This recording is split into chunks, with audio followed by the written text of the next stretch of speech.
अस्सलाम वालेकुम नाज़रीन, कैसे हैं आप? उम्मीद है आप सब ठीक होंगे। अल्लाह ताला हम सब पर अपना करम और फजल बनाए रखे, आमीन सुम्मा आमीन। अल्लाह है तो सब कुदरत के रंग अपनी मौजूदात का इजहार करवा रहे हैं। जब अल्लाह ने चाहा मैं जाना जाऊँ तो उसने नूर मोहम्मद को खुद से जुदा किया। और अल्लाह ताला की रज़ा ये है कि मेरा बंदा मुझे जाहिल की तरह नहीं, आशिक की नज़र से जान कर पहचान ले। रूहानियत की राह में सालिकीन का अल्लाह के लिए सफ़र शुरू होने पर मकसद की पहचान होने के बाद मतलूब हक़ के सफ़र का आगाज़ करता है। पहचान के इस सफ़र में नफ्स की मैं से होकर नफ्स के मकाम की आगाही के बाद ये जान लेता है कि उसका मकसद हयात मतलब हयात से कहीं आगे है। रूहानियत के इस सफ़र में वो सालिकीन लौटने लगता है इस रब की तरफ जो उसका अबदी मकसद होता है। पर इस सफ़र में अक्सर व बेशतर वसवसे भी आते हैं जो रूहानियत के इस राह चलते हुए सालिकीन को दूर करने के लिए काफ़ी हद तक हायल होते हैं।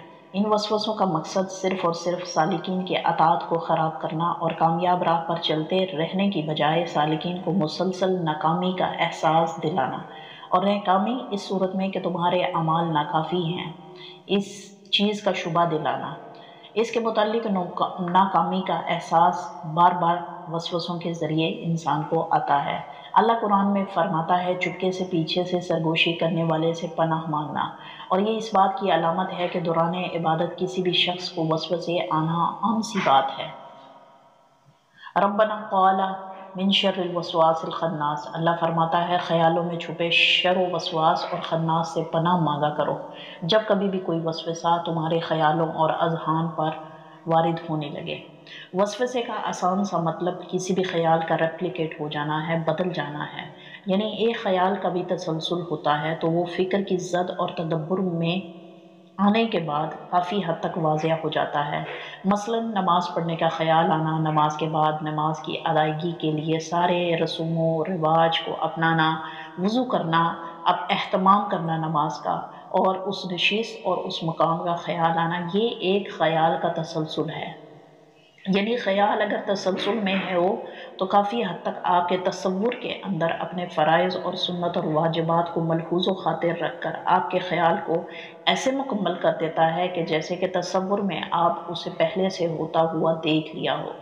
ये ख़यालात का एक पैटर्न है। तसलसल आना गलत नहीं होता, ये ख़याल अदायगी को खुशनुदी से मिलाने की वजह होते हैं जो तसलसल में होते हैं, और जो वसवसे इससे मुख्तलिफ पैटर्न पर होते हैं, जैसे कि नमाज की अदायगी के बाद ऑल ऑफ सडन किसी और ख़याल का आ जाना।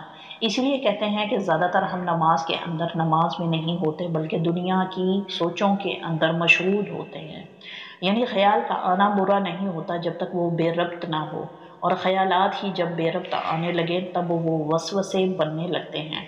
रूहानियत के इस सफ़र में सालिकीन ज़ुबान के कम इस्तेमाल, आँखों के बेरब्त मुशाहदे और कानों से टकराने वाली आवाज़ों में छुपी खामोशी पर बड़ा गौर, फ़िक्र और तदब्बुर करते हैं, क्योंकि इससे इन तमाम सालिकीन को अपने ख़यालात को छांटना आसान हो जाता है।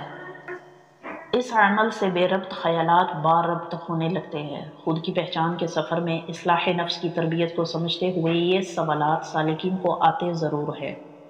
और जैसा कि अल्लाह कुरान पाक में फरमाता है कि पीछे से सरगोशी करने वाले की पनाह मांगना, और किससे मांगना? अल्लाह रब्बुल इज़्ज़त से मांगना, क्योंकि ये ख़याल ही सवाल बनते हैं। नबी अकरम सल्लल्लाहु अलैहि वसल्लम ने फरमाया, शैतान तुम में से किसी भी शख्स के पास कभी भी आ सकता है और कहता है कि फ़लाँ को किसने पैदा किया, फ़लाँ को किसने पैदा किया, और यहाँ तक कि वो इस सवाल पर आता है कि तेरे रब को किसने पैदा किया। नाउज़ुबिल्लाह। जब आपका वसवसा इस मुकाम पर पहुँचने लगे, यहाँ पर आपको अल्लाह की पनाह तलब करनी चाहिए और रुक जाना चाहिए। नबी अकरम सल्लल्लाहु अलैहि वसल्लम के फरमान से पता चलता है कि सवालात ख़यालात की सूरत में कितनी गुंजाइश के हामिल होते हैं। इस बात को मद्देनज़र रखना बहुत ज़रूरी होता है, वरना शैतान की तरफ से की गई ये हेरा फेरी बहुत बड़ी नाकामी की तरफ ले जा सकती है। इसीलिए इन वसवसों को नज़रअंदाज किया जाना चाहिए। शैतान की तरफ से कई बार ऐसी हेरा फेरी होती है और असल में नाकामी ये नहीं होती, वसवसों का आना कोई नाकामी की वजह नहीं होता, बल्कि अल्लाह की पनाह तलब ना की जाए ये बड़ी नाकामी होती है। और इस चीज़ को वसवसों के दौरान नज़रअंदाज जितना किया जा सके, जब इस तरह के वसवसे आपके दिमाग के अंदर ख़यालात और सवालों की सूरत में आने लगें तो इसको नज़रअंदाज करना चाहिए। یہاں پر کچھ مثالیں دینا چاہوں گی تسلسل سے آنے والے خیال کے اوپر۔ نامعلوم سے معلوم کا سفر، خیال اور سوال۔ کسی نے پوچھا خدا کون ہے؟ جواب چلانے والا۔ کسی نے پوچھا رب کون ہے؟ جواب دینے والا۔ کسی نے پوچھا اللہ کون ہے؟ جواب بنانے والا۔ کسی نے پوچھا میں کون ہوں؟ جواب آگ پانی مٹی ہوا۔ کسی نے پوچھا آگ پانی مٹی ہوا کیا ہے؟ جواب مزاجوں کا فرق۔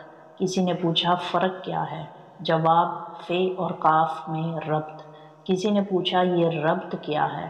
جواب جہاں دو جہاں ایک ساتھ ہو جاتے ہیں۔ کسی نے پوچھا جہاں کیا ہے؟ جواب اصلاح اور فلاح۔ کسی نے پوچھا یہ کیسے ہو جاتا ہے؟ جواب ایک نقطے سے۔ کسی نے پوچھا یہ نقطہ کیا ہے؟ جواب الف لام اور ہا۔ کسی نے پوچھا یہ الف لام ہا کیا ہے؟ جواب جہاں دوسرا نہ ہو بس اللہ۔ یہ کچھ مثالیں آپ کے بے ربط خیالات کو باربط بنانے کے لیے، جس سے اپنے خیالات کے پیٹرن کو سمجھنا قدرے آسان ہوگا۔ یعنی کوئی بھی خیال اگر تسلسل میں آئے تو وہ بامعنی ہوتا ہے، اور کوئی بھی خیال اگر بے ربط آئے تو وہ بے معنی ہوتا ہے۔ میں امید کرتی ہوں آج کی ویڈیو بھی آپ کو اچھی لگی ہوگی۔ ملتے ہیں اگلی ویڈیو میں نئے ٹاپک کے ساتھ، تب تک کے لیے آپ سے اجازت چاہوں گی۔ اپنا خیال رکھیے گا، دعاؤں میں یاد رکھیے گا۔ ٹیک کیئر، اللہ حافظ۔